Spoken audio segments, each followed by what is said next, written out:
Bismillahirrahmanirrahim. Assalamualaikum warahmatullahi wabarakatuh. Bertemu kembali dengan saya Chandra Ayu Mulawati, mahasiswi Sekolah Tinggi Ilmu Ekonomi Bank BPD Jateng.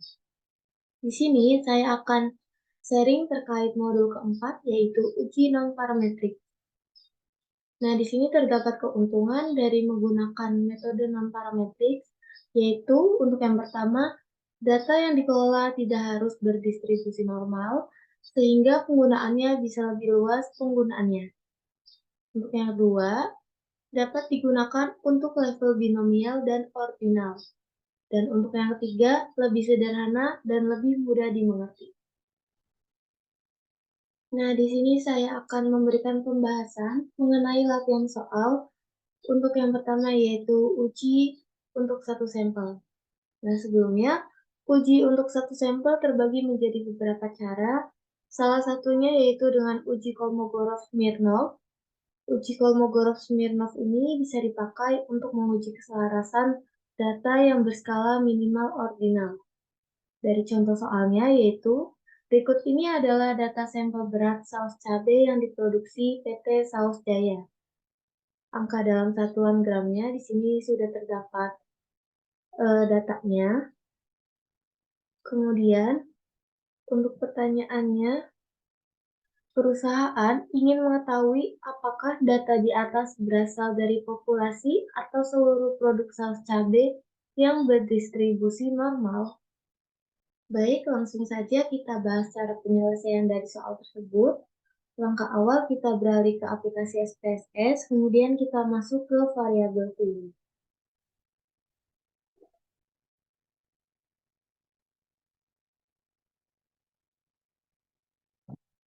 Kita ubah menjadi satu.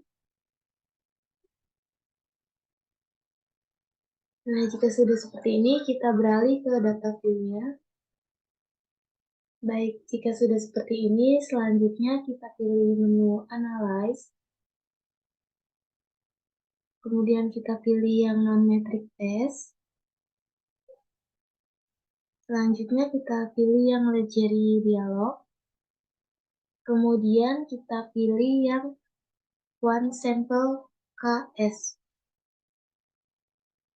Untuk variabel beratnya kita pindahkan ke dalam tes variabel list. Kemudian tes distribution-nya kita pilih yang normal. Klik OK. Nah, sudah terlihat hasil uji one sampelnya. Kemudian untuk analisanya, hipotesis H0 yaitu distribusi populasi mengikuti distribusi normal. Hipotesis H1, distribusi populasi tidak mengikuti distribusi normal. Kemudian pengambilan keputusan dasar pengambilan keputusan berdasarkan probabilitasnya, yaitu jika probabilitas lebih besar dari 0,05, maka H0 diterima. Sedangkan jika probabilitas lebih kecil dari 0,50, maka H0 ditolak. Untuk keputusannya, setelah melihat hasil dari uji one sampel ini, terlihat pada kolom asim signifikan dua total ini diperoleh nilai 0,200 untuk uji dua sisi. Karena kasus ini uji satu sisi, maka probabilitas menjadi 0,200 dibagi 2, yaitu hasilnya 0,1. Maka didapat probabilitas di atas 0,05. Maka kesimpulannya H0 diterima atau distribusi populasi mengikuti distribusi normal. Selanjutnya untuk soal yang kedua yaitu uji data dua sampel berhubungan atau dependent. Di sini sudah terdapat contoh soalnya, yaitu sebuah perusahaan sedang mengembangkan suplemen penambah berat badan. Perusahaan ingin mengetahui khasiat suplemen tersebut sebelum dipasarkan secara komersial. Untuk itu, perusahaan mencoba obat tersebut secara kontinu terhadap 10 orang siswa sekolah dasar yang sudah diukur terlebih dahulu berat badannya. Selang 3 bulan kemudian, Siswa-siswa tersebut diukur berat badannya lagi untuk mengetahui apakah ada peningkatan berat badannya yang nyata. Berikut ini adalah hasil pengukuran tersebut. Angka dalam kilogram, di sini sudah terdapat datanya. Nah, kita akan menyelesaikan soal tersebut dengan menggunakan aplikasi SPSS. Langkah awal, kita masuk ke dalam variabel view-nya untuk menginput data. Untuk desimalnya kita ubah menjadi 0. Kemudian nilainya kita ubah menjadi 0. Nah, setelah itu kita beralih ke data view-nya. Jika sudah seperti ini, kita pilih menu Analyze, kemudian kita pilih yang non-parametric test, selanjutnya kita pilih yang legacy dialog, selanjutnya kita pilih yang to relate sample. Nah, variabel sebelum dan sesudah kita pindahkan.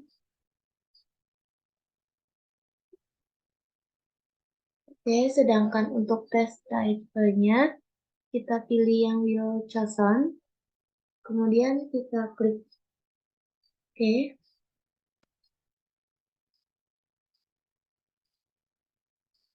Nah, sudah terlihat dari hasil uji data 2 sampel. Kemudian untuk analisanya, hipotesis H0, yaitu suplemen tersebut tidak mempunyai efek berarti pada berat badan. Sedangkan H1, suplemen tersebut mempunyai efek pada peningkatan berat badan. Selanjutnya pengambilan keputusan dengan membandingkan statistik hitung dengan statistik tabel. Jadi, jika statistik hitungnya lebih kecil dari statistik tabel, maka H0 ditolak. Sedangkan jika statistik hitungnya lebih besar dari statistik tabel, maka H0 diterima.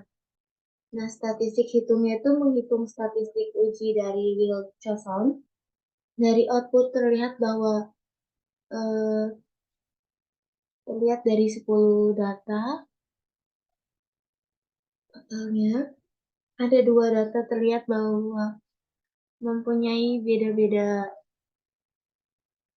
negatif, dan 8 data bernilai positif dan tidak ada yang sama.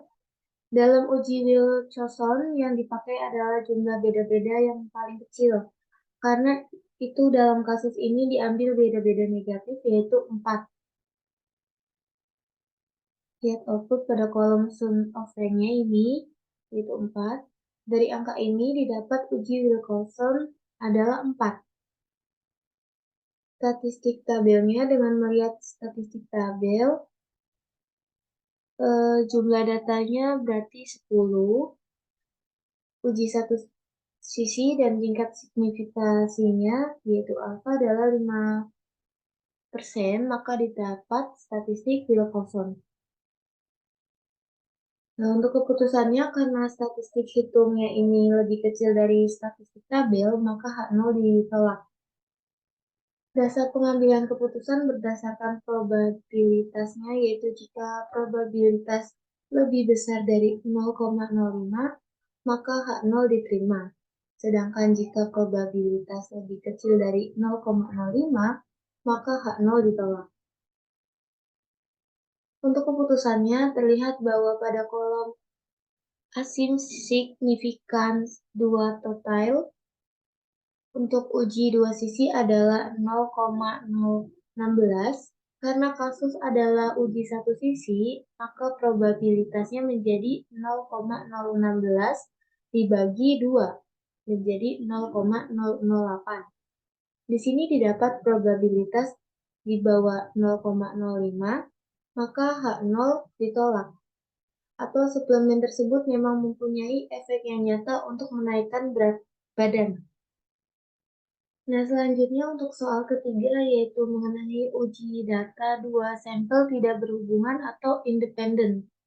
Di sini terdapat contoh soalnya yaitu sebuah perusahaan yang bergerak dalam penjualan alat kesehatan ingin mengetahui apakah para penjualnya membutuhkan pelatihan untuk meningkatkan kinerjanya. Maka dibentuklah sekelompok salesman yang diberikan pelatihan dulu sebelum melakukan penjualan, kemudian kinerjanya dibandingkan dengan kinerja salesman yang mendapatkan pelatihan. Berikut ini adalah hasil kedua kelompok tersebut. Ini sudah terdapat datanya. Nah, di sini kita akan menyelesaikan soal tersebut dengan menggunakan aplikasi SPSS. Langkah awal kita klik variabel view-nya untuk menginput datanya.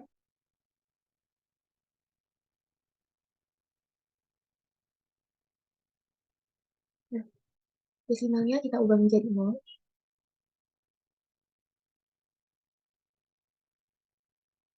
Kemudian untuk value yang kelompok, kita setting. Untuk yang pertama, kita ketik pelatihan. Dan untuk yang kedua, kita ketik tanpa pelatihan.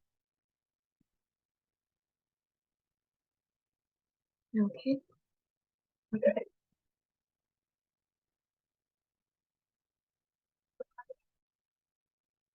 Jika sudah seperti ini, kita beralih ke data view-nya.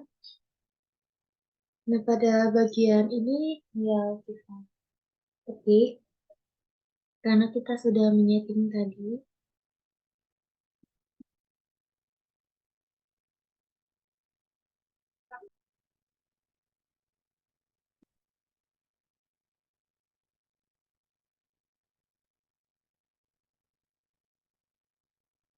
Nah, setelah itu kita pilih menu Analyze, kemudian kita pilih yang non-parametric test, selanjutnya kita pilih yang Legency Dialog, kemudian kita pilih yang Two Independent Sample.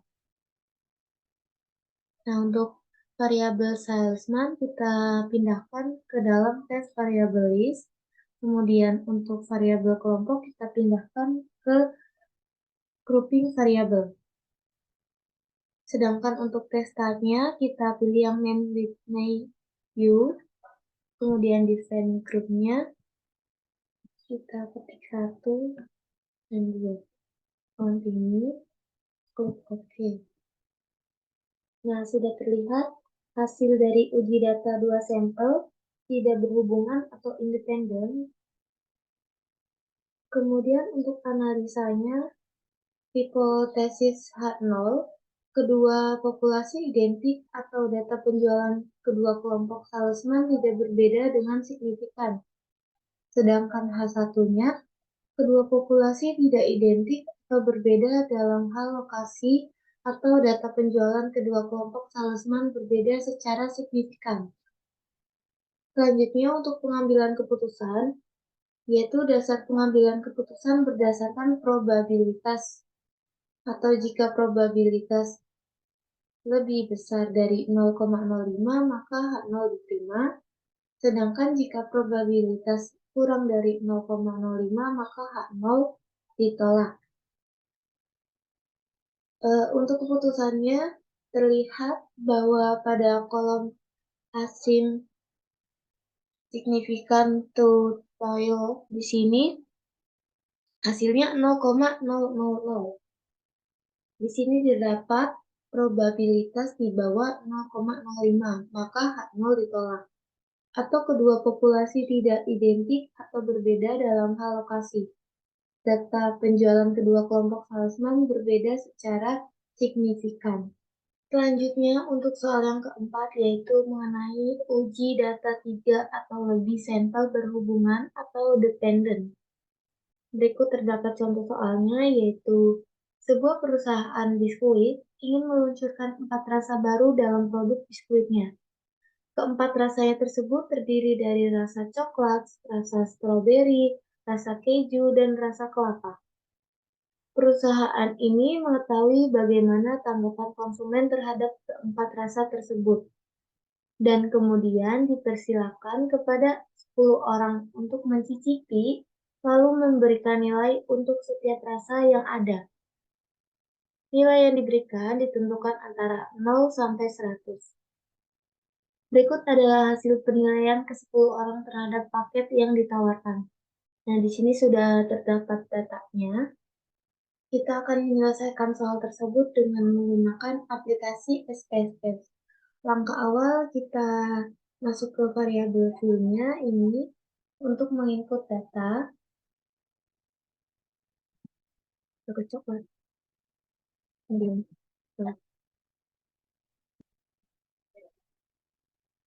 Kemudian keju dan kelapa. Nah, untuk desimal kita ubah menjadi 0 semua.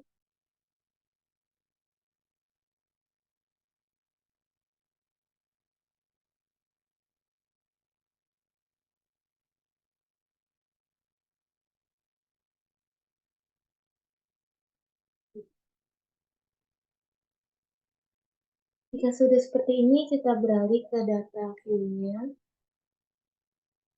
Kita rapikan.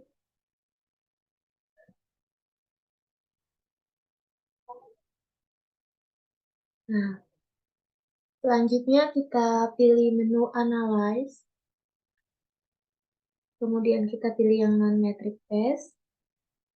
Selanjutnya kita pilih yang regency dialog. Kemudian kita pilih yang correlate sample. Variabel rasa coklat strawberry keju kelapa ini kita pindahkan ke dalam tes variabel.